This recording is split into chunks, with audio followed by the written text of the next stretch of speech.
তিস্তা এবং পদ্মা প্রকল্পকে আমরা সবাই সমর্থন করি এবং এটা হবে আমাদের হার্ট লাইন, আমাদের উন্নয়নের হার্ট লাইন। বিদেশে আমরা দেখছি একটা নদীকে নিয়ে একটা শহর গড়া হয়, একটা বন্দর ক্রিয়েট হয়, ওইখানে সব ব্যবসা বাণিজ্য যায়, ওইখানে 10টা হসপিটাল হইতে পারে।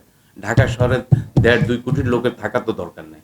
ওখানে যদি কাজের সৃষ্টি হয়, বন্দর সৃষ্টি হয়, হ্যাঁ, শ্রমশক্তিটা ওখানে চলে যায়। কারণ উনি বলছে যে, এমনও বলছে যে এবার যে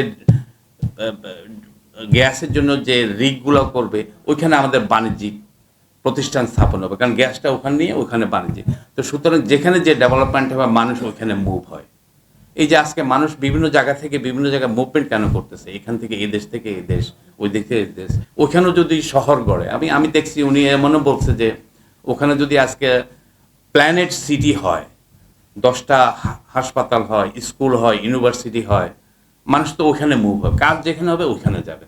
তো সুতরাং এটাকে করতে গেলে শুধু পার্লামেন্ট বা কোনো রাজনীতির বক্তব্য না খেয়ে আমরা ডায়ালগের মতন করি, আমরা সবার সাথে কথা বলি, আমরা এটারে কোথায় পর্যন্ত যেতে পারি, আমরা সারা পৃথিবীর সাহায্য চাইবো। শুধু চাই না কেন, আমাদের যত মুসলিম দেশ আছে আমরাও যদি কথাবার্তার মাধ্যমে এটারে তুলে ধরতে পারি, আমার মনে হয় যে বাংলাদেশের ভবিষ্যৎ নাই 35-30 এরকম একটা যদি আমরা পয়েন্ট ধরি যে আমাদের উন্নয়নের জন্য, ডেফিনেটলি আমরা সাকসেসফুল হবো।